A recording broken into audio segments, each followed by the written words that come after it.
Homecoming by Rose Quill. Chapter 7. Ponyville.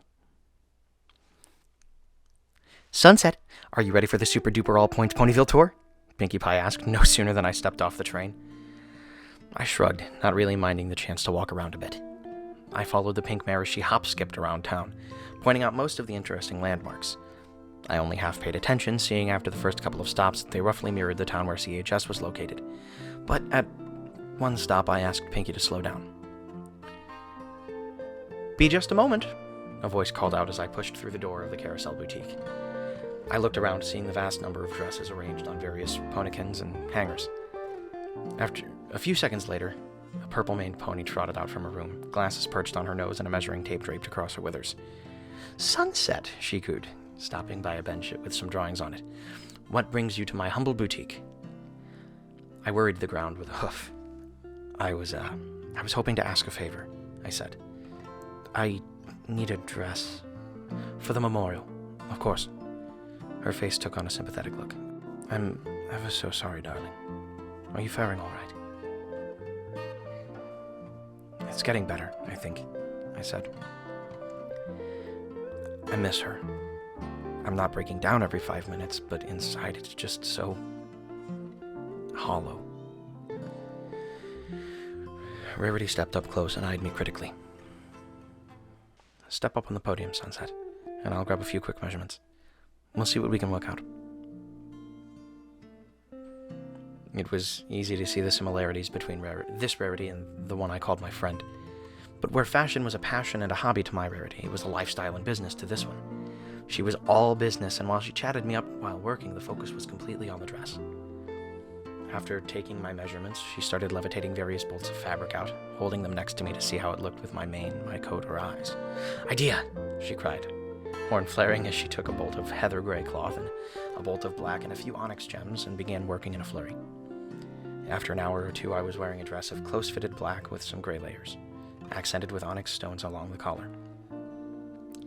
Rarity was doing up a few loose sections while I looked in the mirror. The skirt draped gently in flowing layers, but didn't drop too low. It fit close to the body and had an open collar reminiscent of the collar and lapels of my well-worn jacket back home. Home. That was an interesting term now. Ever since returning, everything felt natural and normal, but so did everything in Candlelight High. Was it merely proximity and form, or was it something else? Where did I truly belong, now that I had been accepted by my family in Celestia? Rarity did up the last stitch and stepped back, smiling. "How's the fit, my dear?" I did a few twists, walked a few steps, and sat on a supplied cushion. I looked at the fashionista. "Like a glove, Rarity." "Watch out!" I instinctively threw up a kinetic shield at the warning in time to deflect a book flying towards me as I entered the library of Twilight's castle. Glancing around, I saw both mares looking a little shamefaced. "Sorry, Sunset," the Twilight from my world said sheepishly. "I don't quite have fine control down yet." I lifted the book and glanced at the title before letting the princess take and reshelve it. "Star Swirl's Rules of Magical Relativity," I asked. "Did I interrupt an argument?" "No, not at all," Princess Twilight said, laughing. She was helping me do a little bit of cleanup and just misjudged the angle of her push. Another book was encompassed by a violet glow before flying up to an empty spot on the shelf. "You don't have to force it, more like a slow, steady push," she said to the human Twilight. "Don't focus on the object, but the intention, and let the magic do the rest." "I'm trying," she said in a tired and frustrated voice. A book was surrounded by an azure glow and trembled before fully rising from the ground, then oriented itself right side up and wobbling towards a vacant shelf spot. It was a bit too low and bumped the shelf, causing the blue pony to growl in frustration, then stick her tongue out in concentration. The book rose a bit and settled into the bookshelf. The novice unicorn gave an exhale of relief, as though she had been holding her breath the entire time. "Good, good," Princess Twilight bubbled. "A little more practice and you won't even have to concentrate to do this. Soon we might be able to work on fine control." My Twilight had a few beads of sweat on her forehead. "If you say so," she panted. "It does get easier," I said, taking a seat on one of the cushions set around and set my dress in its bag down behind me. With each levitation, like lifting a small weight a bunch to build up a muscle. The princess nodded and floated a small mug over to the tired unicorn, who accepted it gratefully, holding it with both front hooves. "So, how'd the meeting go?" she asked after getting a mug of cider of her own. "It was nice seeing my sisters again, especially with so many things different now. I've been invited to a wedding, by the way, so I may be visiting again." I almost missed human Twilight's face lighting up in interest. "The funeral was already prepared and settled before I got here. We'll meet again after the service tomorrow and read over the documents that need all three of us present." "That's good, Sunset," the princess said. "But that wasn't the meeting I was asking after." I closed my eyes.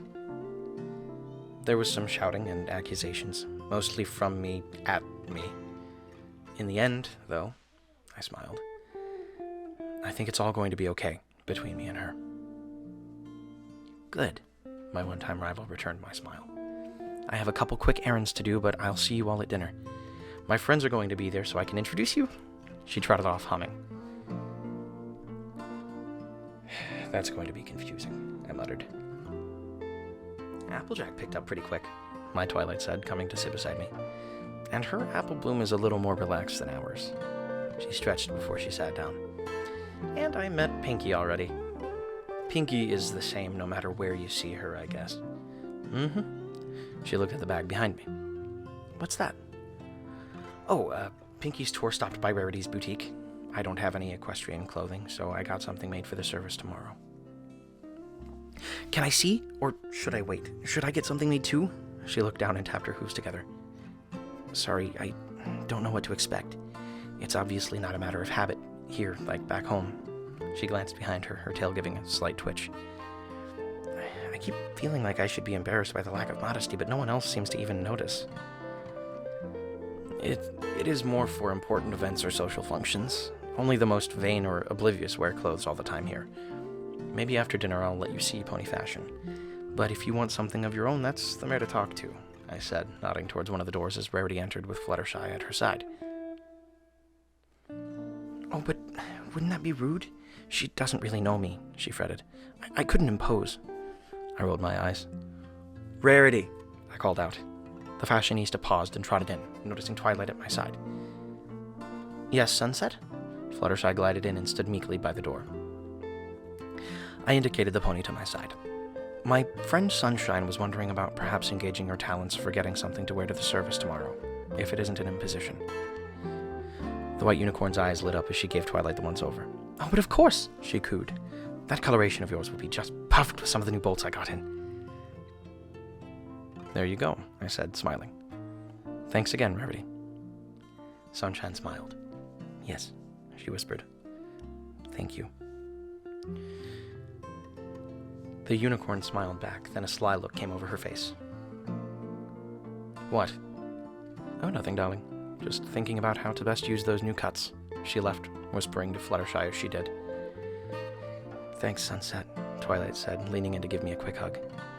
"No problem, Sunshine." I smiled back and leaned into the hug. "You've done a lot for me." "Sunset?" "Yeah?" She looked like she was about to say something, then shook her head. "Nothing. It was a stupid idea." "What was?" "Don't worry, just a stray thought. If you don't mind, could we sit next to each other at the dinner? Not that I feel uncomfortable," she said hurriedly, "but I'm going to be the only one from our side of the mirror, and you may have to explain things to me so I understand the cultural differences. Not to mention I'm still feeling silly eating by putting my muzzle in the plate." She tried to levitate another book, but broke off with a huff of exhaustion again, the book barely having moved. I smiled, lifting my garment bag. "Let me drop off my dress in my room, and we're good to go." And that was Chapter 7. Thanks, guys.